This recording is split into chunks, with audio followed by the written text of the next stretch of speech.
Шүүхийн ерөнхий зөвлөл иргэд олон нийтийн саналыг цахим хэлбэрээр авч эхэллээ.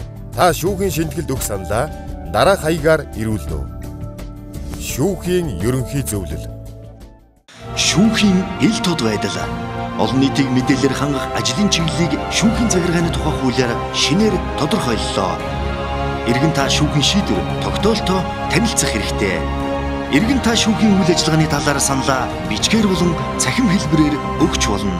Шүүхийн ерөнхий зөвлөл. Шүүхийн ерөнхий зөвлөл үзүүлж байна.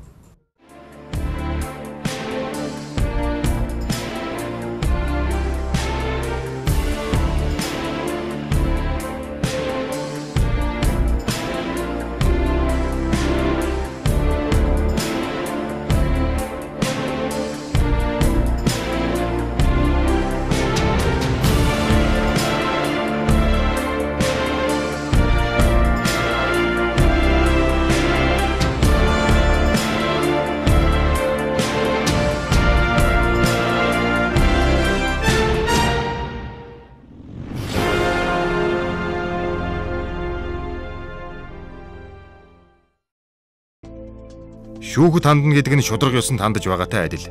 Яагаад гэвэл шүүгч хүн цаг үеийнхээ шударга ёсны илэрхийлэл, дүрслэл нь болж байх учиртай гэж Грекийн гүн сэтгэгч Аристотель хэлжээ. Шүүхийн хараа тус байдал нь шүүх эрх мэдлийн мөн чанар хийгээд шударга ёсны зарчим, шүүгчийн эрх зүйн статусын амин сүнс болдог. Тиймээс хараат бус байх зарчмын утга учир, зорилго, түүний шийдвэр шударга бус гарахад нөлөөлж болзошгүй хүчин зүйлээс хамгаалахад оршдог. Шүүгчийн хараат бус байдлыг зөвхөн түүний албан тасалгаанд бус амьдралын бүх орчинд авч үзэж олон шалгуураар ангилдаг. Харин эрхцүүд ёсны үзэл баримтлалыг шалгуур болгол шүүгчийн хараат бус байдал нь албан үйл ажиллагааны хараат бус байдал, хувийн хараат бус байдал гэсэн хоёр талтай.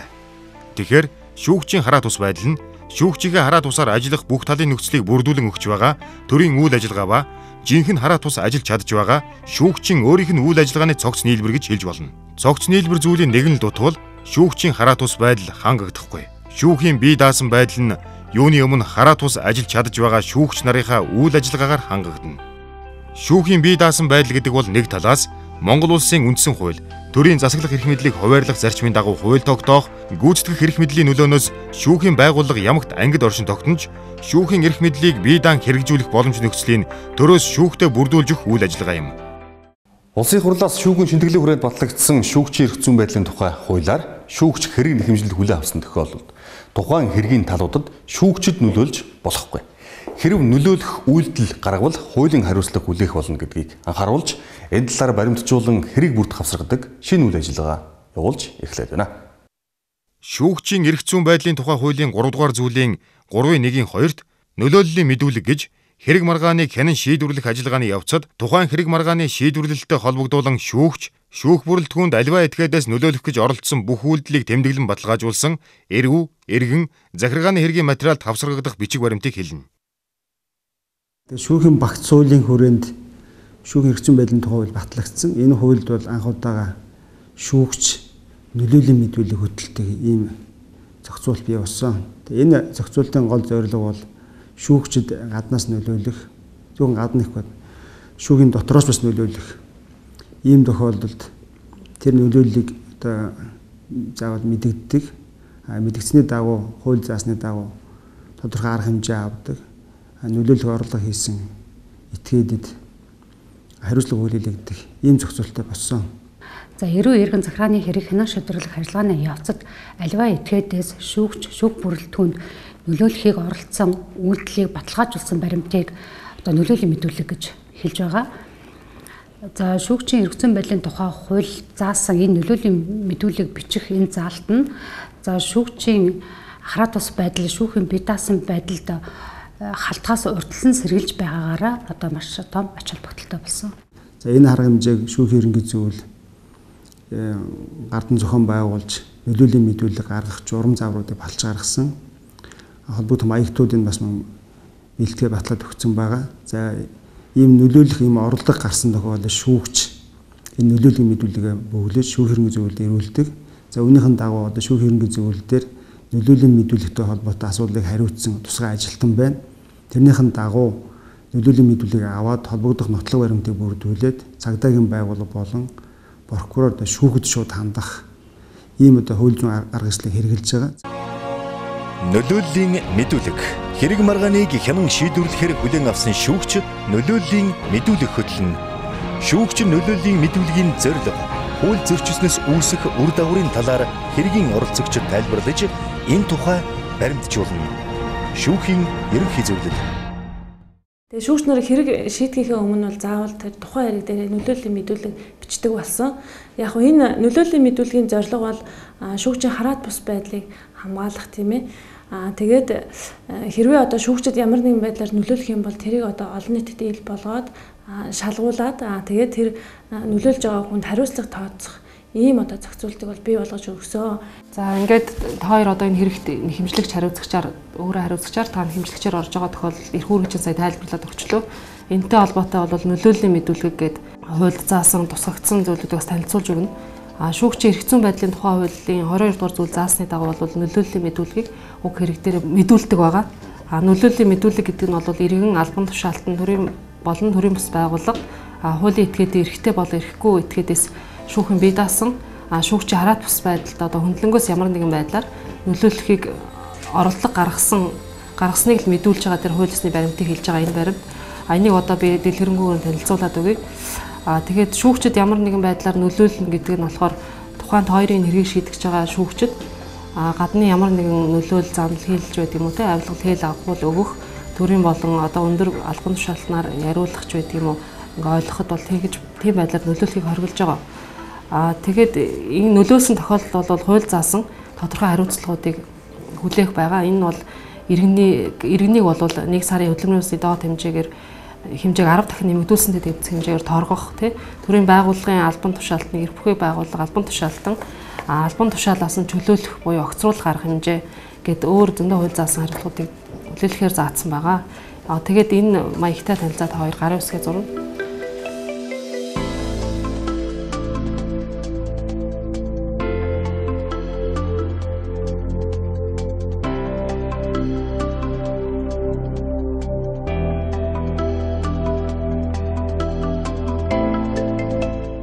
Өнөөдрийн байдлаар шүүхийн ерхий зөвлөлд нийт шүүгч нарын хөтлсөн 9 нөлөөллийн мэдүүлэг ирсэн байна.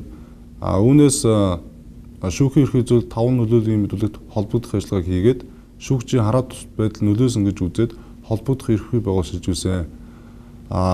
Холбогдох эрх бүхий байгууллага шилжүүлсэн 5 нөлөөллийн мэдүүлгээс үзэхэд прокурорын шатанд 2 нөлөөллийн мэдүүлэг шийдэгдсэн. Шүүхийн шатанд 2 нөлөөллийн мэдүүлэг шийдэгдсэн. Шүүхийн шатанд шийдэгдсэн 2 нөлөөллийн мэдүүлгийн хувьд нөлөөлөх оролдлого гаргасан этгээдэд торгох хариуцлага хүлээгдсэн байгаа. Нэг нөлөөллийн мэдүүлгийн хувьд одоо цагдаагийн байгууллагад мөрдөн байцаалтын ажиллагаанд байгаа. 4 нөлөөллийн мэдүүлгийн хувьд шүүхийн хэрэгжүүл одоо холбогдох ажиллагаа хийж байгаа. Ханхан болон давж заалдах хяналтын шатны шүүхэд шүүгчээр ажиллах болон шаардлагыг наривчлан тодорхойллоо. Шүүгчийн хараат бус байх зарчим баталгаа шинжлэгдлээ.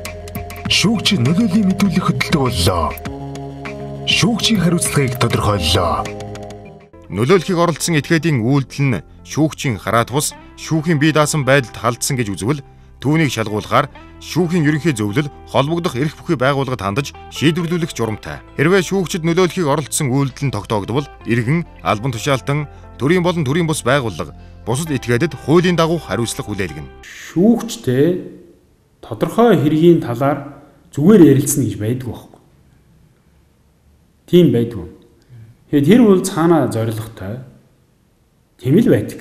Тэгэхээр ерөөсөө шүүгчтэй тодорхой хэргийн талаар би зүгээр ярьсан юм аа гэдэг ч юм уу. Би нөлөөлөх гээгүй шүү дээ. Би зүгээр л одоо ярьсан шүү дээ. Одоо санал солилцсон гэдэг юм уу, эсвэл үүдлийн асуусан ч гэдэг юм уу. Энэ бол ерөөс хүлээмжшөөрөх боломжгүй. Энэ тэр ярьж байгаа яагаад тэр хүн шүүгчтэй ярьж байгаа. Яагаад тэр хүн шүүгчд бэлэг өгөх гээд юм уу? Тэр хүн шүүгчд сайн сайхан амлах гээд яваад байгаа. Тэр сайн санаанаас биш шүү дээ. Тэр шүүгч гэдэг албан тушаалыг хашиж байгаа. Тэр хэргийг шийдэж байгаагийнх нь хувьд л тийм сонирхол явдаг байхгүй. Тийм учраас бол энд бол ерөөсөө эргэлзээ байхгүй. Шүүгчд нөлөөлж болохгүй. Шүүгчтэй ямар тэр байтугай одоо энэ шинэ хуулинд бас заалт орсон баг. Шүүгч хэргийн оролцогчтой дангаар уулзах болохгүй. Одоо шүүгч бүгдээрээ сайн мэдж байгаа. Тийм учраас ер нь хэргийн оролцогч жирийн иргэжсэн шүүгчд хамаагүй одоо хандаж янз бүрийн байдлаар хэрэг маргаанаа ярих нөлөөлөх орлого гаргахаас бас жоон жирэхтэй одоо болохгүй нэ гэдэг ийм ойлголттой болцсон байна. Хэрвээ шүүгч олон шүүх бүрэлдэхүүн нөлөөлөхийг оролцсон тогтоогдсон иргэн хуулийн этгээд төрийн болон төрийн бус байгууллага албан тушаалтанд шүүгч хэрэгцсэн байдлын тухай хуулийн 38 дугаар зүйл зааснаар хариуцлага тооцсон. Шүүгчийн хараат ус байдалд халдсан этгээдэд хүлээлгэх хариуцлага. Иргэнийг 1 сарын хөдөлмөрийн хөлсний доод хэмжээг 10 дахин нэмэгдүүлсэнтэй тэнцэх хэмжээний төгрөгөөр торгох. Албан тушаалтныг албан тушаалаас нь чөлөөлөх буюу огцруулах, чөлөөлөөгүй буюу огцруулаагүй бол шүүхийн журмаар албадан чөлөөлж огцруулах бөгөөд энэ тухай олон нийтийн мэдээллийн хэрэгслээр зарлах. Улс төрийн нам, төрийн болон төрийн бус байгууллага хуулийн этгээдийг 1 сарын хөдөлмөрийн хөлсний доод хэмжээг 10 дахин нэмэгдүүлсэнтэй тэнцэх хэмжээний төгрөгөөр торгох, эсвэл уг байгууллагыг албадан татан буулгах буюу татан буулгахгүйгээр гэм буруутай этгээдийг 30 хүртэлх хоногийн хугацаатай баривчлах шийтгэл ноогдуулах. Гадаадын иргэн харьяалгүй хүн шүүхэд нөлөөлөхийг оролцсон тохиолдолд Монгол улсаас албадан гаргаж дахин ирэх эрхийг 10 хүртэлх жилээр хасах. За одоогийн байдлаар бол одоо манай дүүргийн иргэний хэргийн анхан шатны 1-р шүүхтэр за шүүгчд бол илтээр нөлөөлөх гэсэн оролдлого бол нэг бүртгэгдсэн байгаа. За энэ ямар асуудал болсон юм бэ гэхээр хэрэг маргаан бас шийдвэрлэгдэг байхад хэргийн оролцогчд манай шүүх хуралдаанд нэг хийлэхгүй илтээр одоо шүүгчрүүд айрт оромжлох тийм ээ. Одоо шүүх хуралдааныг явуулахгүй, хуралдааныг хийлэхгүй, одоо оролцохгүй гэх байдлаар ингээд шүүхтэр бас хэвийн бус байдал гаргасан ийм асуудлууд гарсан. За энэ дээр бол маш шүүгч маань бол нөлөөллийн мэдүүлэг хөтлөөд ингээд шүүхийн ерөнхий зөвлөлд одоо манай тамгын газар дамжуулаад ингээд өгсөн байж байгаа. Та намайг суулт хийлээгээд одоо юу хуульч өчтөө. Та нар шүүгчнэр болохоор хуульч өчтөж болдог. Бид нар болохоор яах ёстой сонсох ёстой юм уу? Шүүхөөс олж хохиодгийн заяа юм хүмүүс. Би суултыг би энэ шүүх хуралдаанд эхлүүлэхгүй. Шүүгчийн нөлөөллийн мэдүүлэг хөтлөнө гэдэг нь шүүгчд ямар нэг байдлаар дарамт учруулах бус харин шүүгч хэрэг маргааныг бусдын нөлөөнд автахгүйгээр шийдвэрлэхэд чухал ач холбогдолтой хуулийн зохицуулалт олсон гэж үзэж байгаа. За энэ тун шинэлэг болон давуу ололтой тал болсон гэж үздэг. Хэрэг маргааны хянан шийдвэрлэх энэхүү хугацаанд нөлөөлийн хэлбэр буюу гүтгэх хэрэг маргааныг шийдвэрлэхэд нөлөөлсөн гэж үзэж нөлөөлийн мэдүүлэг бол хөтлсөн байгаа энэ хугацаанд. Энэ шүүгчийн гаргасан захирамжийг элтэд өөрөөр тайлбарлан хэвлэл олон нийтийн мэдээллийн хэрэгслэр таран цагдаагийн байгууллагад гомдол гаргаж байгаа нь гүтэж байгаа нэг хэлбэр гэж үзэж нөлөөлийн мэдүүлэг хөтлсөн байгаа. Сүүлийн үед бол шүүх бүрэлдэхүүнд одоо шууд нөлөөлөхөөс гадна бас хэвлэл мэдээллийн хэрэгслэр сахим сайтуудаар бас олон нийтийн сүлжээгээр хэрэг маргааныг одоо шийдвэрлэгдэгээ байхад нь тийм ээ мэдээлэх одоо хэргийн талаар ярих ийм асуудлууд бас нэлээд илбэг гарах боллоо. Энэ нь бол бас шууд бас нөлөөлж байгаа бас нэг хэлбэр юм аа. Манай дүүргийн иргэний хэргийн анхан шатны 2 дугаар шүүхийн шүүгчнэр шүүгчийн эрхцэн байдлын тухай хуулийн 22 дугаар зүйл заасан дагуу нөлөөллийн мэдүүлгийг хөтлөж байгаа. Нөлөөллийн мэдүүлэг хөтлөх явцад шүүх болон шүүгч шүүх бүрэлдэхүүнд ямар нэгэн нөлөөлсөн орлого гараагүй байна. Шүүгчийн эрхцэн байдлын тухай хуулиуд заасны дагуу одоо энэ хуулийн хамгийн гол ач холбогдолтой зүйл нь нөлөөллийн мэдүүлгийг бөглүүлдэг болсон. За хэргийн оролцогч нарт энэ нөлөөллийн мэдүүлгийг бөглүүлж танилцуулснараа давуу тал нь юу юм гэхээр шүүгчийн хараат бус байдлыг хамгаалах гол хамгаалал болж өгсөн гэж үзээд байгаа. Одоогоор бол яг тийм шүүгчид нөлөөллийн мэдүүлэг бөглөсөн зүйл бол хараахан гараагүй байна. Хууль хэрэгжиж эхэлснээс хойш шүүхийн ерөнхий зөвлөлд 9 шүүгч нөлөөллийн мэдүүлэг хөтөлж ирүүлжээ. За нэгдүгээр тэр нөлөөллийн мэдүүлэг хөтөлж байгаа энэ асуудал бол шүүгчийн бие даасан хараат бус байдлыг хангахад өөрөөр хэлбэл шүүгч хэвийн нөхцөлд шүүх таслах ажиллагаа явуулах боломжийг олгож байгаагаар ач холбогдолтой.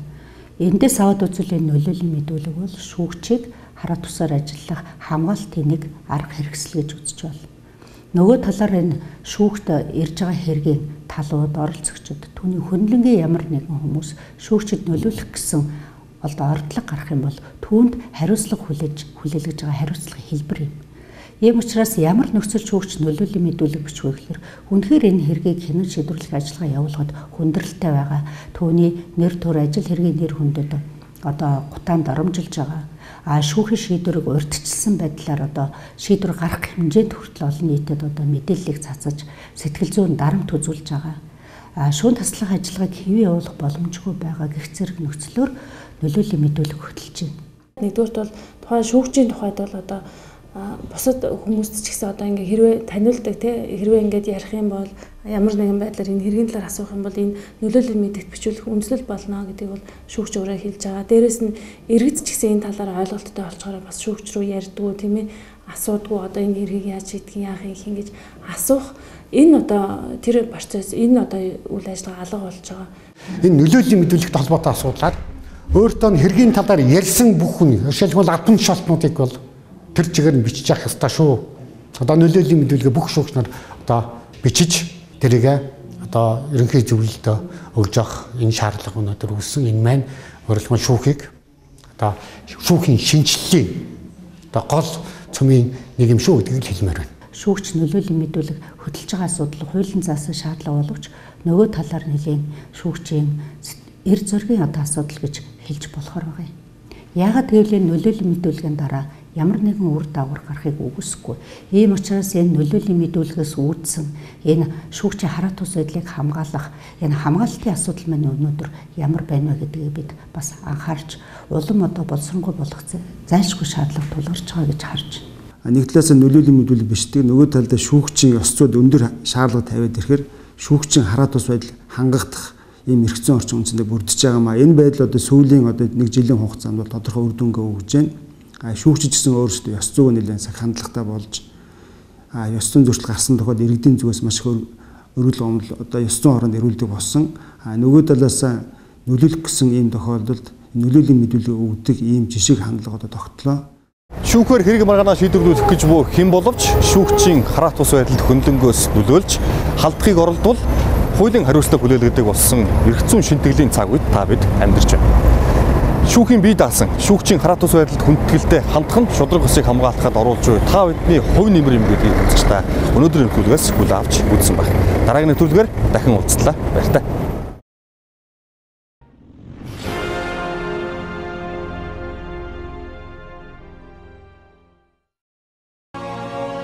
Шүүгчийн үйл ажиллагаанд хөндлөнгөөс оролцохыг хориглолоо.